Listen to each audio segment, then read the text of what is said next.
कैसे हैं आप सब। आई होप आप लोग सब ठीक है। मैं हूं इस वक्त मुंबई छत्रपति शिवाजी महाराज टर्मिनस स्टेशन पे प्लेटफॉर्म नंबर 15 पे। आज हम जर्नी करेंगे मुंबई से कोलकाता तक और आज हमारी ट्रेन है legendary Howrah mail via Nagpur. ये ट्रेन बहुत ही ज़्यादा डिमांड में रहती है और भाई साहब इसकी जनरल और स्लीपर क्लास की जो पब्लिक का रश है वो फिनोमिनल है। आप देख सकते हो बहुत ज़्यादा लोग चलते हैं, लाइन लगती है इसमें ट्रैवल करने के लिए। तो अब ये ट्रेन छूट नहीं रही है, ये तो लोगों की एडजस्टमेंट चालू है, इसीलिए बाहर खड़ा हूँ मैं। चलिए अभी अंदर चलते हैं और जर्नी अपनी स्टार्ट करते हैं हावड़ा मेल में, जो कि है 12809 Mumbai CSMT Howrah mail via Nagpur. तो चलिए अंदर चलते हैं अपनी सीट पे। और मेरी सीट तो साइड लोअर है। 2 AC में भी मुझे लगता है पब्लिक काफ़ी ज़्यादा बैठ गई होगी और यहीं से मुझे दिख रहा है लोग सेटल डाउन हो रहे हैं। चाय वाला भी चाय बेच रहा है, अच्छी बात है। अब आगे ही मेरी सीट है, बैग रखते हैं और फिर मैं आपको थोड़ा फेयर के बारे में बता देता हूँ। हमारी ट्रेन के 4 कैटेगरी ऑफ कोचेज़ हैं, तो चलिए सेटल डाउन होके वो चेकआउट करते हैं। स्लीपर क्लास से स्टार्ट करते हैं। 7 कोचेज़ हैं, 780 रुपये फेयर है। बहुत डिमांड रहती है, हमेशा जैम पैक रहता है। 3AC इकोनॉमी के 2 कोचेज़ हैं, 1920 रुपये इसका फेयर है और इसकी भी काफ़ी डिमांड है। और 3AC की भी काफ़ी डिमांड रहती है। 5 कोचेज़ हैं, 2035 रुपये फेयर। और 2AC का जो फेयर है वो है 2935 रुपये। 2 कोचेज़ हैं और फर्स्ट AC का एक डेडिकेटेड कोच है, उसका फेयर है 5005 रुपये। हमारी ट्रेन में पेंट्री कार की सुविधा भी अवेलेबल है, तो आप पेंट्री कार से भी खाना मंगा सकते हैं। तो आपने देखा होगा कि किस तरह से बहुत सारे लोग ऑलरेडी CSMT से ही चढ़ गए हैं इस ट्रेन में और इस ट्रेन की डिमांड बहुत ज़्यादा रहती है। कोई भी क्लास में सीट जनरली खाली रहती नहीं। इसके स्टॉप्स भी काफ़ी ज़्यादा है और सबसे बड़ी खास बात ये है कि 40 से भी ज़्यादा हॉल्ट होने के बावजूद इस ट्रेन का average speed 60 kilometre per hour है। तो मेरे समझ से कुछ चुनिंदा ट्रेन है जिनके हॉल्ट बहुत ज़्यादा है, फिर भी average speed 60 kilometre per hour at least है। देखते हैं पंक्चुअलिटी कैसी रहती है। ज़्यादा उम्मीद तो नहीं, क्योंकि जब स्टॉप ज़्यादा है तो पंक्चुअलिटी कुछ भी रह सकती है और मुंबई हावड़ा रूट की तो पंक्चुअलिटी कुछ दूसरे ही लेवल पे ख़राब है। तो अभी AC अंदर नहीं चल रहा है तो इसीलिए बाहर आ गया। उनको क्लियरेंस दे दिया, अब सेट चलने वाली। चलिए अंदर चलते हैं। तो हमारी ट्रेन शार्प ऑन टाइम 9:10 पे चल दी है मुंबई छत्रपति शिवाजी महाराज टर्मिनस से। तो हमारा सफ़र स्टार्ट हुआ शार्प ऑन टाइम। वैसे जबकि मैंने आपको बताया पंक्चुअलिटी की मुझे ज़्यादा उम्मीद नहीं है हावड़ा पे, लेकिन जो भी रहेगा इस जर्नी में हम उसको ज़रूर एक्सप्लोर करेंगे। चलिए देखते हैं पहला स्टॉप जो कि हमारा है दादर, वहाँ हम कब पहुँचते हैं। 1005.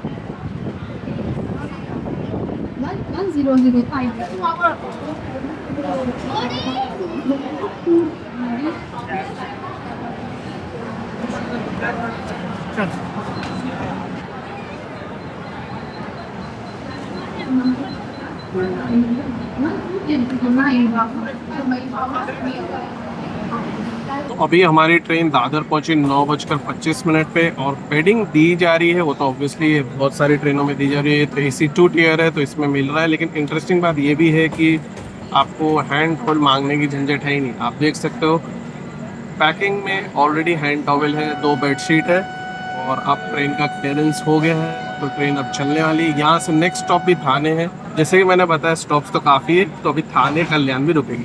चलिए देखते हैं डिपार्चर हमारा दादर से।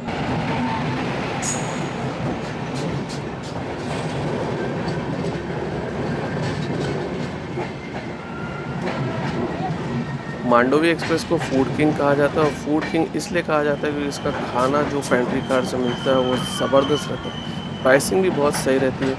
इसी की कैटरिंग स्टाफ जो है कोंकण कन्या में भी है और मैंने उसमें जर्नी किया था और मैंने पनीर करी मंगाया था और फैंटास्टिक थी। जो क्वांटिटी और उसके हिसाब से खाना था वो ज़बरदस्त था। वीडियो आप देख सकते हैं अगर आप कभी उसमें ट्रैवल करना चाहते हैं तो।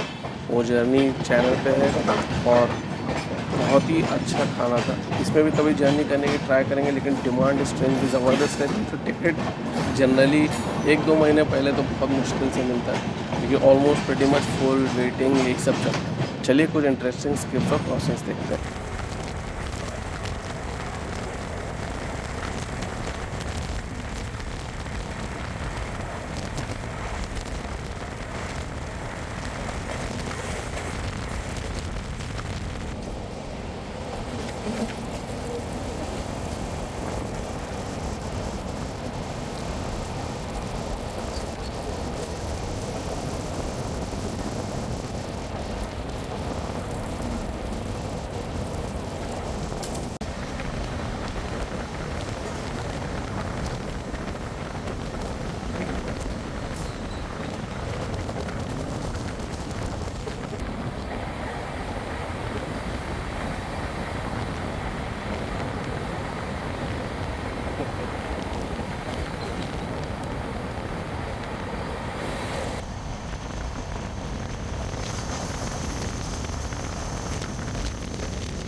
तो हमारी ट्रेन पहुंची है थाने और यहाँ पे रन अच्छा रहा है। दादर से थाने तक आपको जो मैंने स्क्रिप्ट दिखाया वो बहुत ही अच्छा लगा होगा।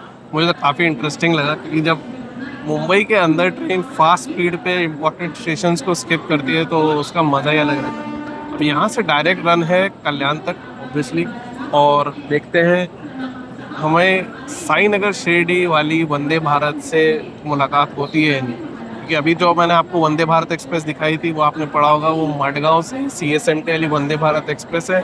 उसमें मैंने जर्नी किया है, वो भी जर्नी काफ़ी अच्छी थी।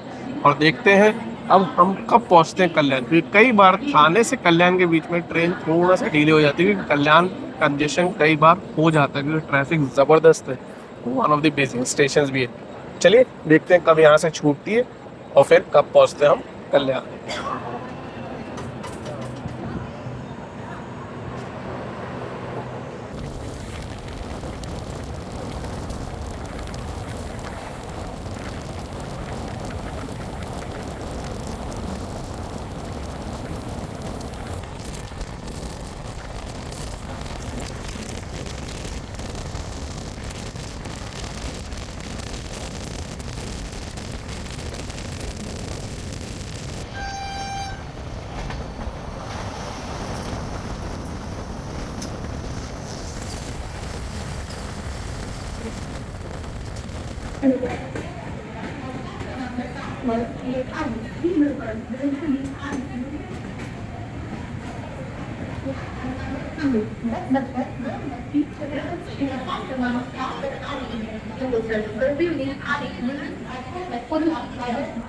तो अभी अपनी सीट पे आ गया हूँ। उसकी वजह ये है कि कल्याण पे बहुत ज़्यादा लोग चढ़ते हैं। 2 AC है तो भी यहाँ पे लोग चढ़ेंगे ही चढ़ेंगे, और ये बहुत इंपॉर्टेंट स्टॉप है। यहाँ पे काफ़ी लोग उतरते भी हैं।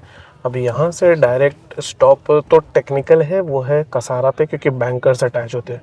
तो अगर जागता रहा तो आपको दिखाऊंगा। फिलहाल थोड़ा सा सोच रहा हूँ सो जाऊँ, क्योंकि मैं सोच रहा हूँ सुबह अर्ली मॉर्निंग उठ के भुसावल एक बार चेक करूँ। एक बार मैं पहले इसमें जर्नी किया था मुंबई से भुसावल तक, और तब मैंने देखा था कि ये थोड़ी सी लेट थी, और उस वजह से वहाँ पे मुंबई CSMT जाने वाली राजधानी एक्सप्रेस से हमारी मुलाकात हुई थी। तो वो इत्तेफाक थोड़ा डिफ़िकल्ट है, लेकिन फिर भी देखते हैं होता है कि नहीं। अगर उठा तो ज़रूर आपको दिखाऊंगा। चलिए अब देखते हैं डिपार्चर, और फिर मिलते हैं सुबह भुसावल पे या उसके आगे। जैसा भी रहेगा मैं आपको ज़रूर बताऊंगा, और देखते हैं कैसा रहता है सबसे इम्पोर्टेंट डे इसका, जो कि है Day 2 टुमारो, और कहाँ रहते हैं हम सुबह। पंक्चुअलिटी मेरे समझ से तो ज़्यादा ख़राब नहीं रहनी चाहिए, क्योंकि जनरली होती है गड़बड़ बिलासपुर के बाद या बिलासपुर के आसपास, यानी कि नागपुर से तो निकल ही जाना चाहिए, ज़्यादा डिले के साथ नहीं। तो ये ओवरऑल एक्सपीरियंस मैंने पास में देखा हर ही ट्रेन का जो मुंबई से कोलकाता की तरफ जाती। ज्ञानेश्वरी एक्सप्रेस में मैंने जर्नी किया है, उसमें मैंने सिमिलर ही एक्सपीरियंस देखा था। दोनों ही ट्रेन प्रेटी मच 2 रात 1 दिन ही लेती हैं। वो थोड़ा और फास्ट है, लेकिन वो भी लेट पहुंची थी। अभी ये भी देखते हैं कैसा रहता है एक्सपीरियंस। चलिए बहुत सारी बातें हो गई, थोड़ा आराम करते हैं, तो देखते हैं डिपार्चर हमारा कल्याण जंक्शन से। तो हमारी ट्रेन फाइनली चल दी है कल्याण से। ज़्यादा देर तो नहीं रुकी, लेकिन ऑलमोस्ट 5 मिनट का तो स्टॉप हुई है।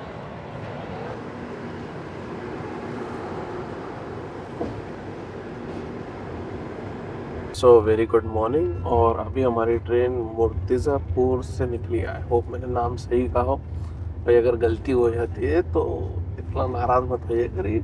कुछ बार मैंने देखा कुछ कमेंट्स के थ्रू कि लोग बहुत नाराज़ हो जाते हैं।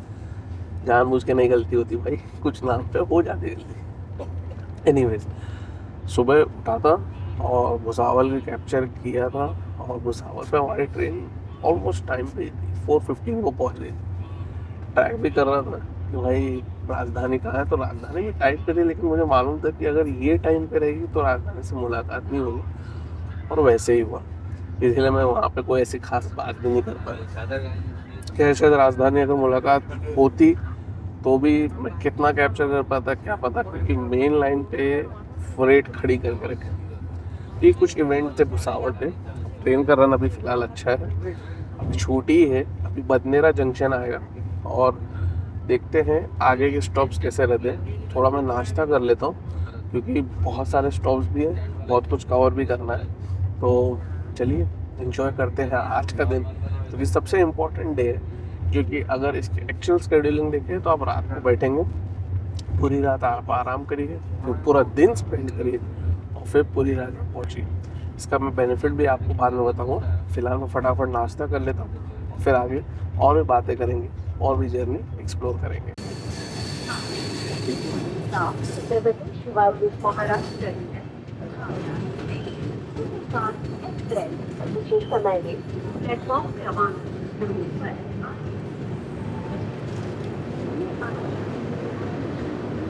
तो नाश्ता कर लिया है। नाश्ते के ऑप्शंस ट्रेन में भी अवेलेबल है। पेंट्री का है, ब्रेड ऑमलेट, कटलेट, चाय, ये सब बिक रहा है। बिल मांगिए अगर आप कोई भी चीज़ उनसे खरीदते हैं। मैं तो अपने घर से लाया था क्योंकि मुझे वही सेफ़ लगता है, और इनसे बिल मांगना भी कभी कभार एक झंझट हो जाता है। तो जो भी है, अगर आप बाय कर रहे हैं तो बिल मांगिए। अभी ये हमारी ट्रेन दिपोरी स्टॉप पे रुकी है। पिछले चंदुर कोई स्टॉप था, वहाँ पे भी रुकी थी, तो मुझे नहीं मालूम क्या प्रॉब्लम है। और बदनेरा पे ट्रेन प्रीटी मच 5 मिनट के आसपास लेट थी, लेकिन अब काफ़ी ज़्यादा लेट होती जा रही है। 20 मिनट शायद लेट हो चुकी है। और अभी हम धामनगांव भी नहीं पहुँचे। बदनेरा पे मैंने लोको कैप्चर किया था, तो लोको हमारा है पुणे का WAP7, और हमारी एक लोको पायलट फीमेल भी है। तो ये मैंने पिछले वाले स्टेशन पे देखा था। तो ये मैंने एक इंटरेस्टिंग चेंजेस देखे। और चलिए अब देखते हैं कब पहुंचते हैं हमारी ट्रेन धामनगांव। फिर उसके बाद और भी स्टॉप्स हैं नागपुर पहुंचने से पहले, जिसमें बड़ा स्टॉप है वर्धा, और वहाँ से आगे बढ़ेंगे तो फिर डायरेक्ट है स्टॉप नागपुर। देखते हैं कैसा रहता है रन।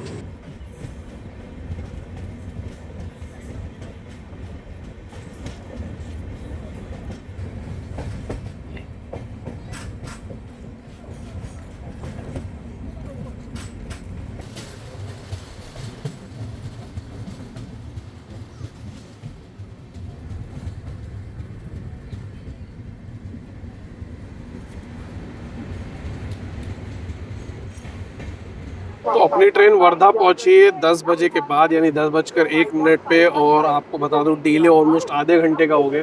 यहाँ पे सिर्फ 2 मिनट का स्टॉप है। रन अच्छा नहीं रहा है। अब यहाँ से तो डायरेक्ट स्टॉप है नागपुर। देखते हैं वहाँ तक का रन कैसा रहता है। ज़्यादा देर रुकेगी नहीं क्योंकि लेट भी है। अगर क्लियरेंस मिल गया तो चल देगी। चलिए अंदर चलते हैं और देखते हैं वर्धा से हमारा रन नागपुर तक कैसा रहता है।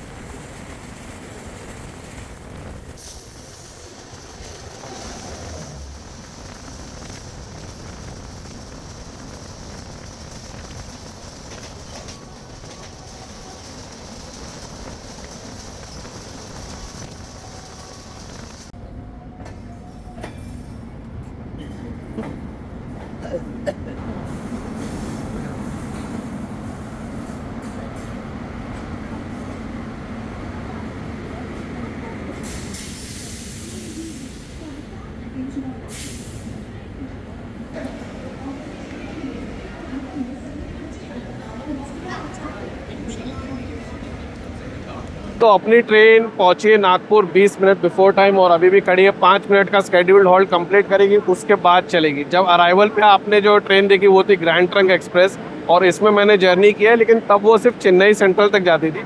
अब उसको ताम्बरम तक कर दिया गया। ताम्बरम काफ़ी इंपॉर्टेंट प्लेस होते जा रहा है क्योंकि काफ़ी ज़्यादा रेसिडेंशियल लोग रहते हैं। अगर आप उसमें जर्नी करने वाले हैं या प्लान करने वाले हैं तो आप चेकआउट कर सकते हो, वीडियो ऑलरेडी चैनल पे। मुझे लगा हमारी ट्रेन को ओवरटेक करेगी Chennai central Jaipur superfast express, लेकिन वैसा हुआ नहीं क्योंकि उसका अराइवल पहले था। वो भी अपने टाइम पे ही आ गई और हम अपना बिफोर टाइम आ गए। तो चलिए अब यहाँ से हमारा रन रहेगा, काफ़ी सारे स्टॉप्स के साथ पहुँचेंगे हम गोंडिया। उसके बाद और भी देखेंगे कैसे रहती जर्नी। गर्मी ज़बरदस्त है, पसीना भी हो रहा है अच्छा खासा। और अगर आप नागपुर पे ऑनलाइन फूड मंगाना चाहते हैं तो मंगा सकते हैं। खान पान अच्छा रहता है, आपको खाना अच्छा मिल जाएगा। तो मेरा यही सजेशन है, आप ऑनलाइन मंगा लें, अच्छी ऑप्शंस भी है।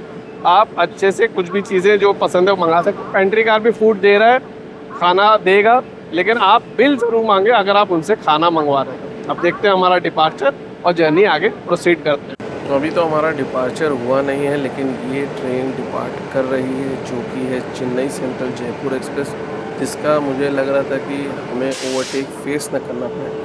क्योंकि हम थोड़ा सा इससे काफ़ी क्लोज चल रहे थे, लेकिन कंट्रोलर ने सोचा कि प्लेटफॉर्म खाली है, ले आते हैं हावड़ा मेल को भी और इसे भी बाद में ले आएंगे टाइम पे। तो ये भी अपना प्रीटी मच टाइम पे ही है।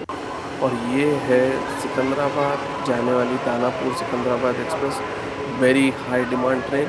ये थोड़ा सा लेट है, एक्चुअली ये टाइम पे आ जाती है, लेकिन शायद थोड़ा सा डिले हो गया इसको अंदर एंट्री देने। चलिए अब देखते हैं हमारा डिपार्चर। तो शार्प ऑन टाइम 11:25 पे हम स्टार्ट कर दिए हैं नागपुर जंक्शन से। तो पंक्चुअलिटी सो फार तो सही है, और मुंबई नागपुर में जनरली इतनी दिक्कत नहीं होती है, ख़ासतौर से अगर ट्रेन मुंबई से नागपुर आ रही हो। कभी कभार ट्रैक का कुछ मामला हो तो कह नहीं सकते। खैर सामने वही ट्रेन है जो अभी आपको दिखाया था, जो कि है दानापुर सिकंदराबाद एक्सप्रेस। तो अपना स्टॉप कंप्लीट करिए। नागपुर में डायमंड क्रॉसिंग बहुत फेमस है, तो मैं आपको वो दिखाने की पूरी कोशिश करूँगा। और आप ये जनरल क्लास की हालत देखिए, वो 2 बंदे तो पूरा टॉयलेट में भी जैम पैक है। खैर ये लाइन है जो जाती है इटारसी की तरफ। तो कोई भी ट्रेन नागपुर से इटारसी वहाँ से जाती है, और ये हमारी ट्रेन इस वक्त वो लाइन को क्रॉस कर रही है जहाँ पे दोनों लाइन की जो मुलाकात है वो डायमंड क्रॉसिंग बनाती है, और वहाँ पे ही फेमस डायमंड क्रॉसिंग है। तो ये आप देख सकते हो, बहुत ही अलग और यूनिक है।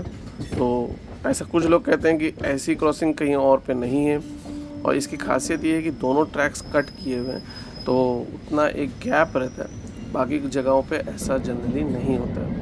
और आप देख सकते हो हमारी ट्रेन का खूबसूरत सा जो ट्रैक चेंज ओवर चालू है। चलिए अब आप कुछ इंटरेस्टिंग क्रॉसिंग्स और स्किप्स दिखाते हैं, और देखते हैं कब हम पहुंचते हैं गोंदिया। शुरुआत तो हमारी हो रही है पूरी ओखा एक्सप्रेस से, जो कि इस रूट पे नहीं चलती है। तो ये एक यूनिक क्रॉसिंग है, ये एक्चुअली ट्रेन का रूट डाइवर्ट हो गया, तो इसलिए हमारी मुलाकात इस ट्रेन से हो रही है। जनरली हमारी ट्रेन की मुलाकात इस ट्रेन से आई थिंक नहीं होती है। चलिए और भी कुछ इंटरेस्टिंग क्रॉसिंग्स और नज़ारे देखते हैं, और फिर पहुंचते हैं हम गोंदिया। तब तक एंजॉय करिए नागपुर से गोंदिया का ये ब्यूटीफुल सेक्शन, जो कि काफ़ी मज़ेदार रहता है, और स्पीड भी काफ़ी अच्छी रहती है। हो सकता है हमें वंदे भारत भी देखने को मिले, क्योंकि वो जो बिलासपुर से आती है वो दोपहर में पहुंचती है नागपुर। वैसे एक और वंदे भारत भी चलती है, वो चलती है इंदौर से नागपुर, लेकिन वो उससे हमारी मुलाकात नहीं हुई, क्योंकि जैसे कि मैंने आपको दिखाया वो इटारसी की लाइन की तरफ से आती है। एंजॉय करते हैं कुछ इंटरेस्टिंग क्रॉसिंग्स। आई होप अभी तक जो आपको वीडियो दिखाया पसंद आया, अगर पसंद आया तो लाइक बटन ज़रूर दबाइएगा।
12:26 पे हमारी ट्रेन डिपार्ट की थी अपने एक स्टॉप से, जो कि है भंडारा रोड। और मैं थोड़ा खाना वाना खा रहा था, तो इसलिए मैं अराइवल नहीं कैप्चर कर पाया, और मैंने सोचा यार जल्दी खा लेते हैं, थोड़ी भूख भी लगी थी। ये स्टॉप के बाद एक और एक स्टॉप भी आएगा गोंदिया से पहले।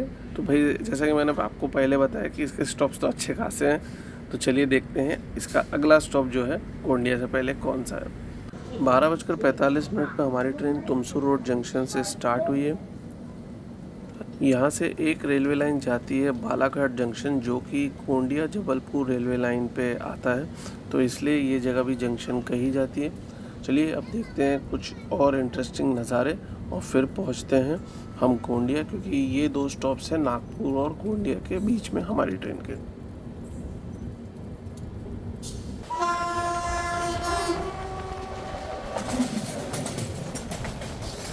तो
हमारी ट्रेन गोंडिया पहुंची, यहाँ पहुंची 3 मिनट लेट। ऐसे तो बिफोर टाइम पहुंच जाते, लेकिन गोंडिया के बाहर बहुत देर तक खड़ी रही। और आपने पहले के भी 2 स्टेशन देखे होंगे, ट्रेन प्रीटी मच पंक्चुअल ही चली है, कोई उसमें प्रॉब्लम नहीं रहा है इस बार रन में, एटलीस्ट यहाँ तक।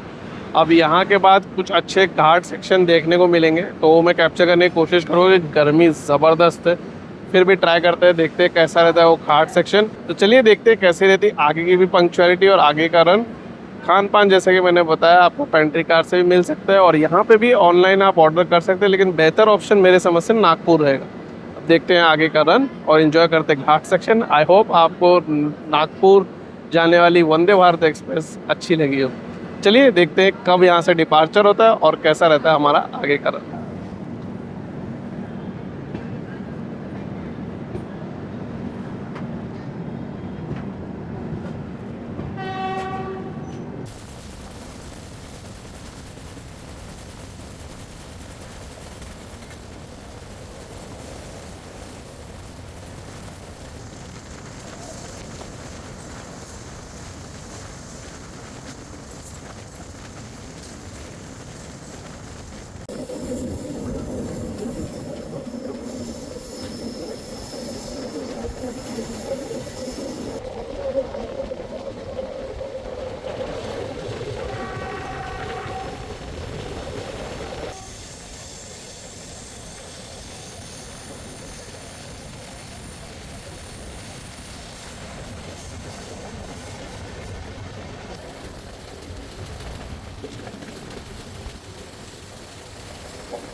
छत्रपति शिवाजी टर्मिनस हावड़ा।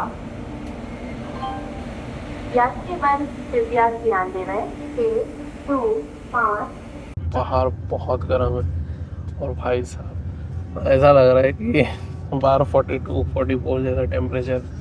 खैर इसके बाद अब स्टॉप जो है डायरेक्ट है राजनांदगांव। वैसे डायरेक्ट बोलने का कोई फ़ायदा नहीं है, ऐसा लग रहा था कि हर स्टेशन में मतलब हर सिग्नल ही देख के ट्रेन को रुकना है या येलो पे ही चलना।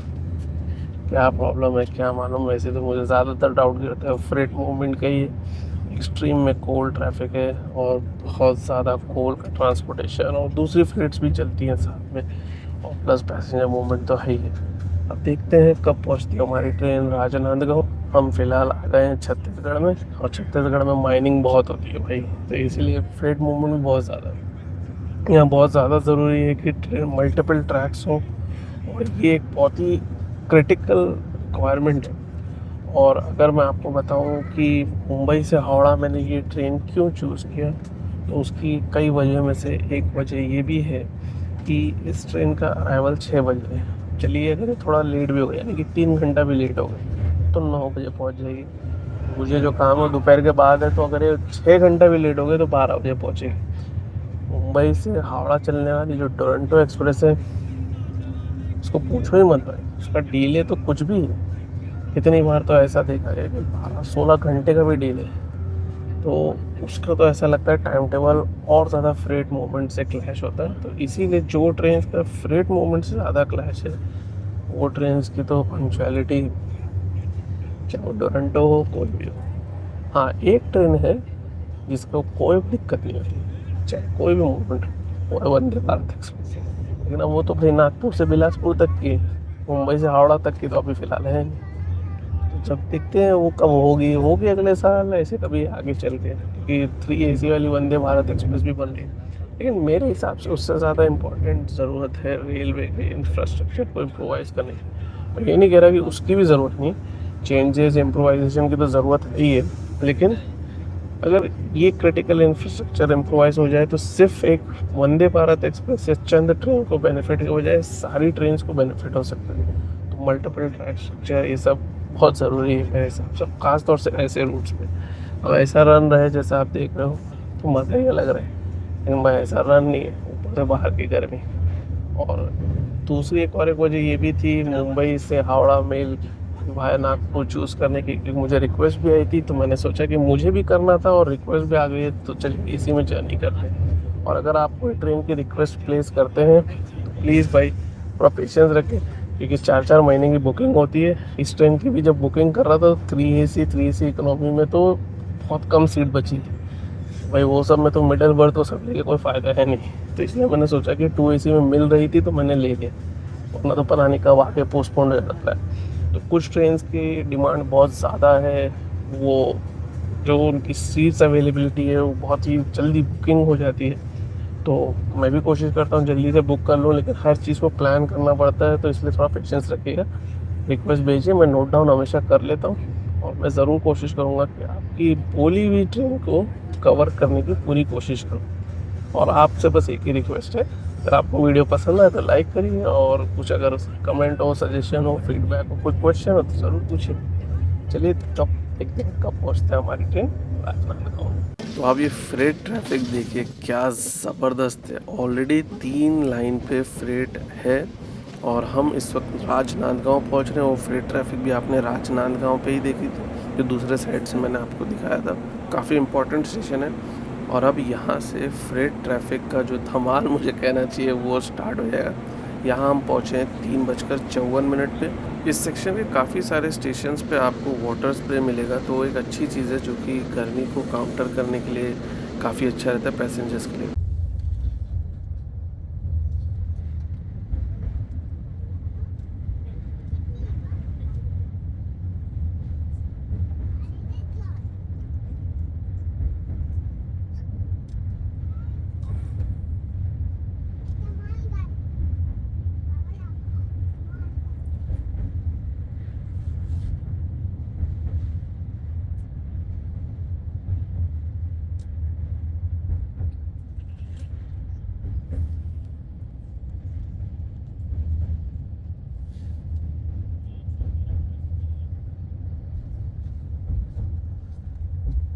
तो अभी हमारी ट्रेन दुर्ग के आउटर पे खड़ी है। राजनांदगांव पे तो ज़्यादा डिले नहीं था, मतलब इंक्रीज डिले में, डिले तो अभी भी है। और अब देखते हैं यहाँ पे कितनी देर खड़ी रहती है, क्योंकि आगे हमारे जो है वो है अहमदाबाद पुरी एक्सप्रेस, जो ऑलरेडी दुर्ग पे अपना हॉल्ट कंप्लीट करिए। इंटरेस्टिंग चीज़ ये है कि जो फ्रेट ट्रैफिक है, यानी कि जो दुर्ग से राजनांदगांव की तरफ का सब है, आपको मैं बताऊं, मैंने 2 मिनट की क्लिप ली है जिसके अभी आपको मैं हिस्से भी दिखा रहा हूँ और इसके आगे भी मैं आपको दिखाता हूँ कि कितनी high level of freight movement है। और सिर्फ कोल, क्या बताऊँ, देखिए आप कितना ज़्यादा फ्रेट मूवमेंट। आपको जो शिवनाथ रिवर का ब्रिज दिखाया था, वो भी, उस पर भी पाइथन फ्रेट खड़ी और एक्सट्रीम लेवल पे फ्रेट मूवमेंट है। ट्रैक्स खाली 3 है इस हिस्से में, तो अब आप समझ सकते हो कि कितना ज़्यादा चोकअप हो सकता है। और चोकअप है एक्चुअली, अगर इस तरफ कोई ट्रेन जा रही हो तो आप इमेजिन करिए कि उसको कितना ज़्यादा ब्लॉकेज होगा जब वो राजनांदगांव की तरफ पहुँचेगी। जो भी है, आई होप किसी ज़माने में 3 के बदले 6 लाइन हो जाए अगर इसी तरह से फ्रेट करें। तो काम होना ज़रूरी है क्योंकि कॉरपोरेट है, कंपनीज हैं, जॉब्स होती हैं, बिजनेस होता है, लेकिन अगर आप पैसेंजर भी ट्रैफिक उसमें चला रहे हो तो वो भी तो किसी जगह पे तो जाके काम ही करना है ना। उनका भी तो टाइम का डीले हो रहा है, 3 hours, 6 hours, 9 hours, 5 hours, 12 hours, 16 hours, मतलब हद होती है नहीं। वो भी कंसिस्टेंटली चले जा रहे हैं, ऐसा नहीं कि एक आध महीना या एक आध दिन हो। आप एक बार ट्रैवल करोगे ना, आपको ऐसा लगेगा कि यार ये एक बार हो गया है। आप एक काम करिएगा, आप कभी भी रैंडमली चेक करिए कि हावड़ा जाने वाली ट्रेन कैसे चल रही हैं। आपको यही लगेगा कि यार कुछ भी, तो भाई यही है वो वजह जो कि है कुछ भी का रीज़न। तो अभी भी आप देख सकते हो बगल में कोल फ्रेट चल रही। 2022 के शायद नए कोचेस दिए गए हैं, वैगन्स दिए गए हैं और ये वैगन्स ब्लैक कलर कर दिया है कोल फ्रेट को। भाई ठीक है, जो भी है, स्पीड भी आई होप इंक्रीज़ हो जाए, ट्रैक्स बढ़ जाए, तब शायद कुछ फ़र्क हो। हम तो अभी भी खड़े हैं।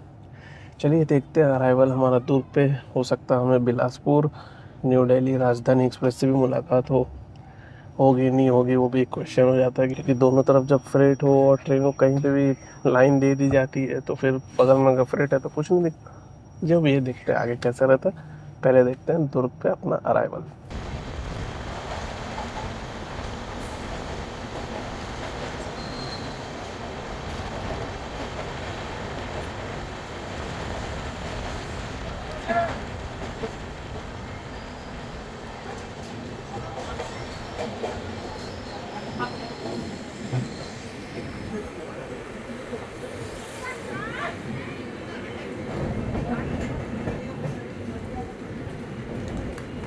WAP7 लोकोमोटिव के साथ 15 मिनट के आसपास लेट बिलासपुर न्यू दिल्ली राजधानी एक्सप्रेस ये दुर्ग जंक्शन पे अराइव कर रही है जैसे कि एक्सपेक्टेड था।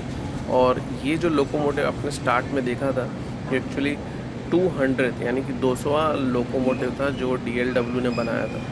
ये राजधानी एक्सप्रेस हफ्ते में 2 दिन चलती है, मंडे और थर्सडे, और ये शुरू की गई थी अक्टूबर 2001 में। तो भाई करीबन 2 साल में 25 साल हो जाएंगे। इसकी डिमांड ज़बरदस्त रहती है, ख़ास तौर से 3AC में। आई थिंक 3AC में तो शायद पूरे साल ही फुल pretty much चलती है। लास्ट मोमेंट्स में भी कभी कभार ऑफ सीज़न में एक आध दिन कभी मिल जाए आपको सीट तो मिल जाए। 2AC तो डिसेंट चलता है, लेकिन पीक सीज़न में तो वो भी फुल ही चलता है। और इस ट्रेन में आपको खान पान सब कुछ मिलता है, डायनामिक फेयर भी होता है। तो आप राजधानी में बुकिंग कर रहे हैं, शताब्दी में, टोरंटो में, तो आप डायनामिक फेयर से सतर्क रहें, प्राइसिंग बढ़ सकते हैं। चलिए अब देखते हैं हमारी ट्रेन का डिपार्चर, जो कि होगा दुर्ग जंक्शन से। 4:44 पे हम दुर्ग जंक्शन से चल दिए हैं और हमारा डीले जो ट्रेन का इस वक्त है 1 घंटे से भी ज़्यादा का है। तो अब देखते हैं रायपुर कब पहुंचते हैं। रायपुर यहाँ से 40 किलोमीटर भी नहीं है, तो दुर्ग और रायपुर काफ़ी नज़दीक हैं। अब देखते हैं वहाँ पे हमारा अराइवल, और साथ ही साथ ये भी फाइंड आउट करते हैं कैसी रहती है पंक्चुअलिटी। रायपुर छत्तीसगढ़ का कैपिटल है, तो प्रीटी मच सभी ट्रेन रुकती है। आइए चलिए फाइंड आउट करते हैं कब पहुँचते हैं हम रायपुर जंक्शन।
तो ये हमारी ट्रेन रायपुर पहुंची और यहाँ पहुंची 1 घंटे से भी ज़्यादा लेट। और सामने जो आप ट्रेन देख रहे हो ये है अहमदाबाद पुरी एक्सप्रेस, जो कंटिन्यूसली हमारे आगे ही चल रही है। उसकी स्केड्यूलिंग तो हमसे आगे है, एक्चुअली हमसे भी ज़्यादा डिलेड है। वैसे अब उसका रूट चेंज हो जाएगा और हमारा रूट बिलासपुर की तरफ जाएगा। ये ट्रेन रायपुर से टुवर्ड्स पुरी चली जाएगी, बिलासपुर नहीं जाती है। तो चलिए आप ये अराइवल देखिए, फिर मैं अंदर चलता हूँ और फिर मैं आपको बताता हूँ कुछ रायपुर के भी बारे में।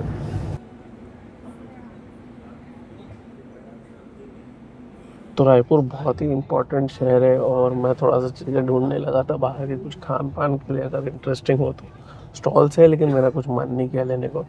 खैर अभी ट्रेन छूट गई है, ज़्यादा देर नहीं रुकी, अपने स्केड्यूल हॉल्ट को कंप्लीट शायद 1 मिनट पहले ही छूट गई। 10 मिनट का एक्चुअली स्टॉप है। तो देखते हैं यहाँ से कैसा रन रहता है, क्योंकि अब अहमदाबाद पुरी एक्सप्रेस हमारे आगे नहीं है तो एक ट्रैफिक तो कम हो गई, लेकिन वो एक ट्रेन कम होती है वो तो अपनी जगह, कितनी और गुड्स ट्रेन आगे रहती हैं वो एक दूसरी बात है। चलिए देखते हैं कैसा रहता है रन अपना रायपुर से बिलासपुर तक। बीच में एक स्टॉप है वो भी आपको दिखाऊंगा और फिर मिलते हैं बिलासपुर पे। आई थिंक समर सीजन है तो बिलासपुर पे अगर रन अच्छा रहा तो हमें डे टाइम में तो पहुंच जाना चाहिए, एटलीस्ट सनसेट तक तो पहुंच जाना चाहिए। फिर भी देखते हैं कब पहुंचता हूं बिलासपुर।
तो हमारी ट्रेन बिलासपुर पहुंची है 1 घंटे से भी ज़्यादा डिले के साथ, और वो इसलिए क्योंकि हम स्टेशनरी थे, रुके हुए थे बिलासपुर के बाहर बहुत देर तक।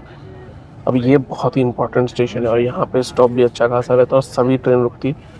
अगर आपको रात का खाना मंगाना है इस ट्रेन में, अगर आप ट्रैवल करें तो बेस्ट प्लेस है, क्योंकि प्रीटी मच 7:30 के तो ऊपर हो ही चुका है डिले के साथ। और अगर डिले नहीं भी है तो भी आप खाना मंगवा लें, क्योंकि आगे क्या डिले रहे, कब पहुँचे, कौन सा बड़ा स्टेशन पहुँचेंगे, कुछ भरोसा नहीं रहता। इसलिए मेरी सजेशन ये है, ऑनलाइन अगर ऑर्डर करना है तो यहाँ पे आप बुक कर लें, बहुत सारे ऑप्शंस भी मिल जाएंगे और आपको अच्छा खाना भी मिल जाएगा मोस्टली। और कैश ऑन डिलीवरी चूज़ करिएगा, क्योंकि अगर कैश ऑन डिलीवरी नहीं चूज़ कर खाना नहीं मिला तो रिफ़ंड की जो कार्यक्रिया है ना वो बहुत परेशान वाली है। खैर जो भी है, आप पेंट्री कार से भी चूज़ कर सकते हैं। आप खाना अगर पेंट्री कार से ले रहे हैं तो बिल ज़रूर मांगे। अगर आपको ऐसा लग रहा है कि वो बिल नहीं दे रहा है तो कंप्लेन भी कर सकते हैं, 139 पे कर सकते हैं, IRCTC के ट्विटर हैंडल पे भी कर सकते हैं और TT से भी बोल सकते हैं, आप पेंट्री मैनेजर को भी बुला सकते हैं। तो ये कुछ चीज़ें हैं, चिक पिक नहीं चाहिए तो ऑनलाइन ऑर्डर कर लीजिए। फिश भी ऑप्शन है पेंट्री कार में, तो ये एक इंटरेस्टिंग चीज़ थी। ये मैंने ज्ञानेश्वरी एक्सप्रेस में भी देखा। आई थिंक वेस्ट बंगाल में हमारे बंगाली बाबू उसको फिश अच्छी लगती है, अच्छी तो मुझे भी लगती है, तो इसलिए वो भी ऑप्शन है। चलिए ट्रेन का डिपार्चर हो गया बिलासपुर से, मैं खाना खाता हूँ और मैं आपको आगे के भी स्टेशन की जैसे पंक्चुअलिटी बताता हूँ, क्योंकि बाहर क्या दिखाऊंगा वो तो कुछ है नहीं। तो चलिए चलते हैं आगे पहले मैं अपना खाना खाता हूँ और साथ ही साथ आपको दिखाता हूँ आगे के जो भी स्टॉप्स हैं उनकी पंक्चुअलिटी, इससे पहले कि हम अपना आज का डे यानी कि डे 2 एंड करें।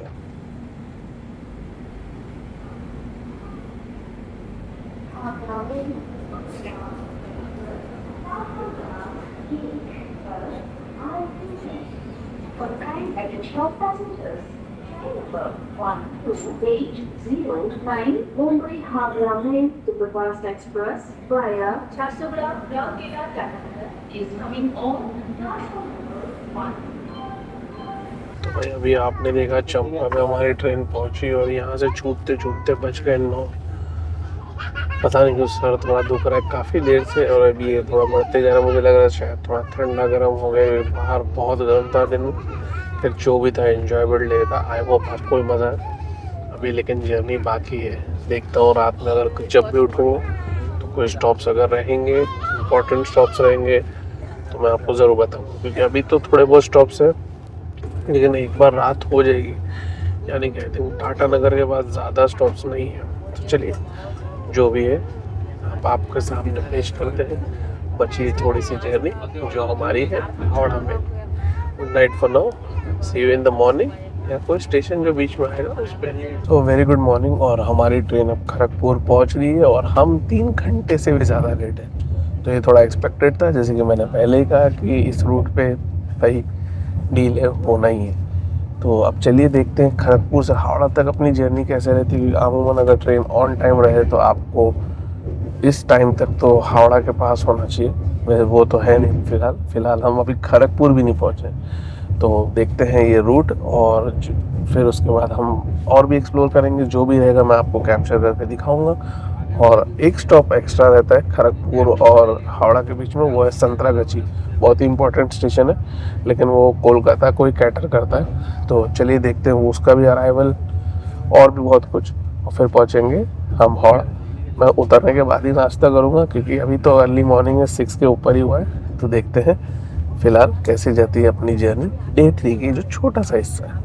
आइए एंजॉय करते हैं।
तो हमारी ट्रेन हावड़ा जंक्शन के आउटर पे खड़ी है, और अब मुझे लग रहा है हावड़ा पहुंचते पहुंचते ये ऑलमोस्ट 3 घंटा लेट हो ही जाएगी। थोड़ा सा खड़गपुर पे गलत कह देते हैं कि 3 घंटे ज़्यादा लेट है, एक्चुअली 3 घंटे थोड़ा कम ही लेट थी।